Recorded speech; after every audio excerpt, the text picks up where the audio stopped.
Carina, can I ask you some perhaps unrelated questions to language, but things that I'm just very curious about? Sure. So I know a lot of people that listen to our podcast, they think it's really cool and they're like, oh, you're so courageous. I want to start a podcast, but I could never do that. What I imagine you receive that kind of thing as well. Like people admire you and they want to start a YouTube channel. First, what would you say to those people? And like maybe what are some of the things you would advise them to do or not do? I would say just do it. Just do it because you will never know if it's going to be successful or not if you just start. So you need to start. You need to learn by doing. You'll never be 100% ready to start anything. So when I posted my first video, actually the very first video I recorded for YouTube, I deleted it because I was like, oh, I look so stupid. I don't want to see myself anymore. Just delete it. And then I thought, well, no, I won't give up. Now I haven't even started. So I will re-record this video with a script now because it's going to be quicker. I will have the topics I want to talk about. So it was not, I wasn't reading anything, but I had all the topics I wanted to mention.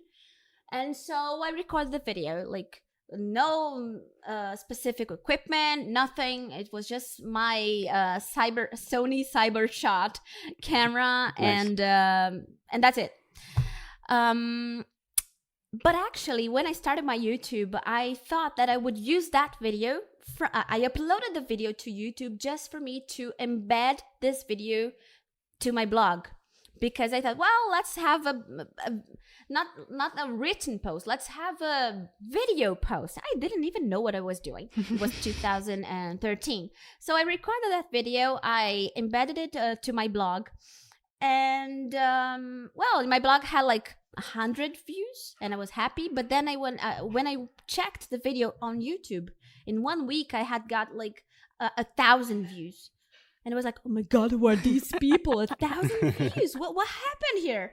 And I didn't know that my title was actually a very good title, which was Como turbinei meu inglês em pouco tempo. And it was very, very natural. Very natural.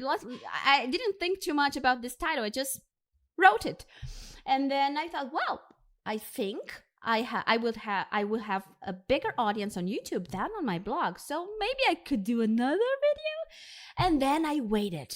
No. People will get tired of my face if I do another video now. So I have to wait. They have to like forget a little bit about me. And then 1 month later, I uploaded another video, my second video. I didn't know what I was doing, as I said. So I uploaded the second video and it got views again. I was like, people want to hear what I have to say. And then I started uploading one video a month because I thought that was the right thing to do. And I was really busy with my PhD, so I didn't have a lot of time to plan. But then I noticed that, well, YouTube doesn't work this way. You have to upload more and more videos, maybe once a week or even twice a week. But I've always done once a week because that was the most I could do. And then my channel, started growing very naturally. I started learning more about the platform.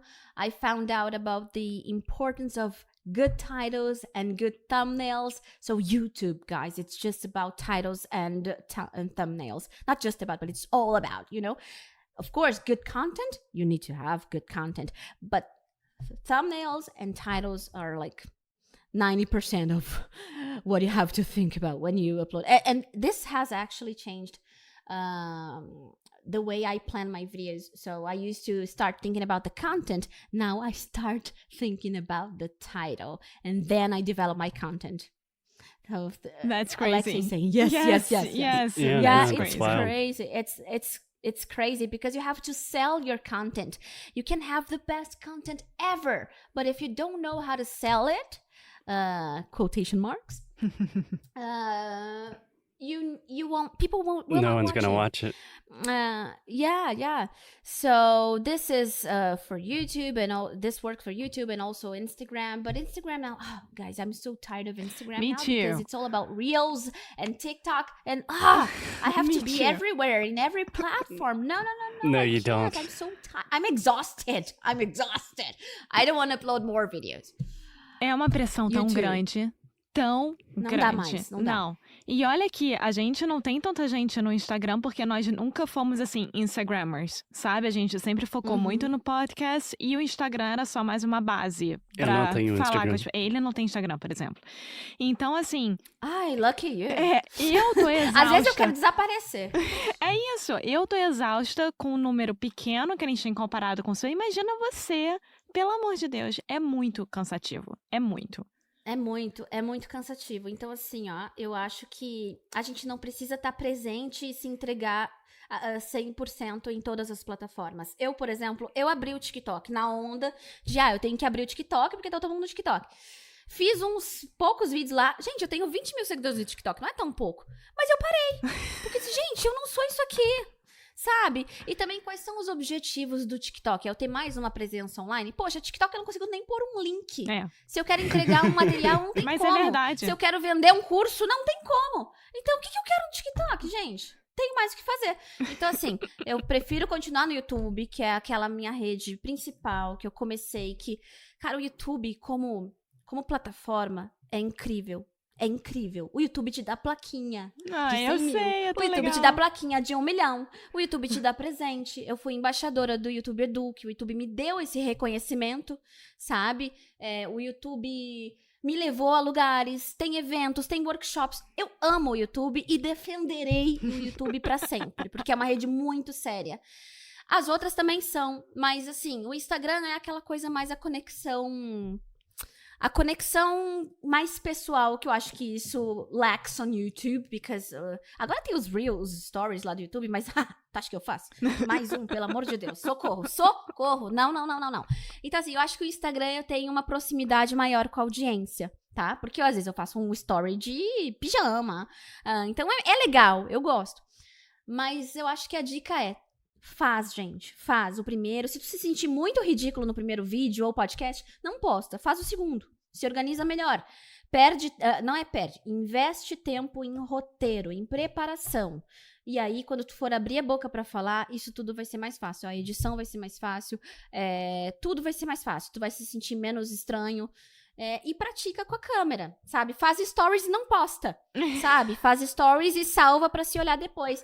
My sister's like this, so she wants to do stories, she wants to share content, but she's so shy. So I said, please, Jackie, just do it, go there and do it, and don't post it. And then tô contando coisas pessoais da minha irmã. Aí ela vai lá e faz ela fazia, né, antes, fazia um story e me mandava. Tô muito robótica? E eu, tá, fica mais natural. Porque ela ligava a câmera e ficava assim, ó, olá, pessoal, eu sou a... Então, por favor, fala normal, é normal. E ela não conseguiu o normal, depois de muitas tentativas, ela conseguiu soar um pouco mais normal. So, practice makes, not perfect, but makes better. Com certeza. Have to practice and you feel more confident. Yes, hoje mesmo eu ensinei uma expressão pro Foster que é, o não você já tem. Então, a partir daí, vambora. Exato. E não tem que ter vergonha, assim, do que os outros vão pensar também, porque, assim, ó, eu tô falando português, pode falar português? Não sei, pode. gente. Se vocês quiserem, não pode. A Alexia começou. Não Pode, pode? claro que vai vir assim um pode. barulho, uma sirene, assim, ó, bé. Não, Pode mas eu acho que é a primeira Eu- vez há muito tempo que a gente está falando português num podcast. E todo mundo pede pra Que você legal. falar português também, gente. As pessoas ficam curiosas. Como é que é o português de Foster? I fell in this trap. Ai. Então, não. Ó, então eu só vou finalizar aqui. O Foster me faz a próxima pergunta em português, então. Eu tava falando assim, ó, que tu vai ter medo de ser julgado, e é normal, porque eu sempre tive. Ainda mais eu que já tinha uma carreira. Cara, eu tava fazendo um doutorado na USP e fazendo vídeo pro YouTube ao mesmo tempo. Teve gente que me julgou. Eu cheguei uma vez de umas férias e eu nunca vou esquecer, porque eu fiquei com muita raiva. Ela falou assim, e aí, fez o projeto ou ficou só fazendo videozinho? Eu falei, eu fiz os videozinhos e fiz o projeto. Toma, sua idiota. Sabe assim, eu fiquei com uma raiva porque ficou debochando os videozinhos que hoje viraram minha carreira, que hoje viraram o meu ganha-pão, que hoje me permitem compartilhar tudo que eu aprendi no doutorado para o grande público e não só para umas poucas pessoas que vão ler o meu artigo publicado em uma revista acadêmica. Então, assim, o meu trabalho hoje eu tenho maior orgulho e sempre tive, mas sempre vai ter uma pessoa pra te botar pra baixo, Sempre. pra dar uma debochadinha, pra dizer que tu quer ser blogueirinho. Tá pro ouvido e segue. Se tu acreditar no teu projeto, vai dar tudo certo, gente. Sim, a gente passa a mesma coisa, tipo, podcaster, isso é uma profissão? O que vocês são, sabe? Tipo, tem muita gente que não entende o que a gente faz da vida e realmente não coloca a gente no mesmo patamar do que as profissões, entre aspas, normais. Então, a gente também passa por muito disso.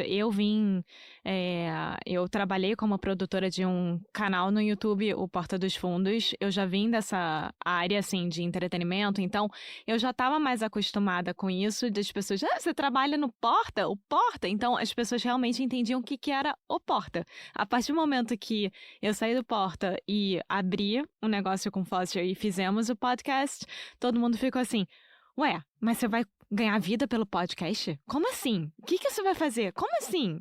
Você não pode. E é muito estranho isso. Eu acho que as pessoas ainda não têm esse entendimento, assim, muito grande. Yeah. Fuck the haters. É isso aí. Resumindo. Resumindo, Carina, I know that we want to be mindful of your time. So I want to finish with a question. At the beginning of this conversation, you talked about being a teacher long before being a YouTuber. I think you said you've been teaching English for like 15 years.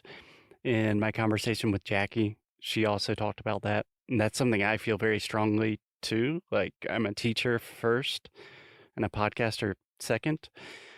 How does that feel nowadays? Because I know for us, it creates a lot of tension, like titles, headlines.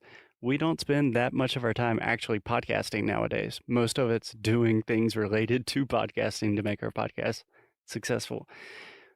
Does that make you a little bit sad, or do you just like playing the game and you're in it to win it? Oh, I've talked a lot about this with Jackie, because we actually feel the same way. We have to play the game, right? But sometimes it does make me feel sad because I've made wonderful videos and they get very few views because the title was not very attractive or because it's not like clickbaity enough. And I was like, okay, so what do people really want? So they want tips, okay. Quick tips, TikTok again, and reels and quick stuff. But I'm sharing something that's very deep here and it's free. So please come and watch it. And then they don't. So it has made me feel sad, but it's as any other job. There are some things you like, some things you don't like. So you have to play the game. So I try to be true to myself, and I try not to make to write titles that would make me feel embarrassed or things that I don't believe in, of course. Last week I posted a video, and the title is "Stop Saying Like." Não diga like, but then there's an asterisk. Brinks. Vem aprender novas formas. So it's like, well, I have the clickbaity title, but I'm at the same time making a joke about this title. Nice. And it worked. So I think there's always a way. We can find a way to make attractive and clickable videos without hurting your beliefs or the way you feel about the learning process and the way you feel about the language. So yeah, it's as any other job, I think. That's awesome. Yeah. I think to end, I think we can tie it back to language learning. Learning a new language, a lot of it really sucks. Like a lot of learning a new language is just embarrassing. It's kind of humiliating. It's like being a baby and making tons of mistakes. But there is this lovely part to it where you can actually speak and gain independence and gain new personalities like we were speaking. So everything, yin, yang, good, bad. Does anyone have anything anything more profound to say to end this kind of all over the place episode? No, I'll just be quiet now because I think it's the best ending. No, and I was already thinking about all the frustrations that I experience with English and even in Portuguese here in Portugal, but I don't think that we have time to do this on this episode. We had to schedule another one, but yeah. Okay, we'll leave that for the next time. I'm gonna ask these questions. I'm gonna ask you these questions in my podcast. So you guys, you have to listen to our podcast too, English in Brazil podcast. Yes. They're gonna be there. The next episode. E o link vai estar no nosso show notes para as pessoas acessarem perfeitamente, vai estar tudo direitinho. Yeah. Amazing. Yeah. Listen to English in Brazil. As always, keep up the good fight. And lose well. Thank you, Carina. Thank you, Carina. Thank you. It was so cool. Thank you so much. Beijo.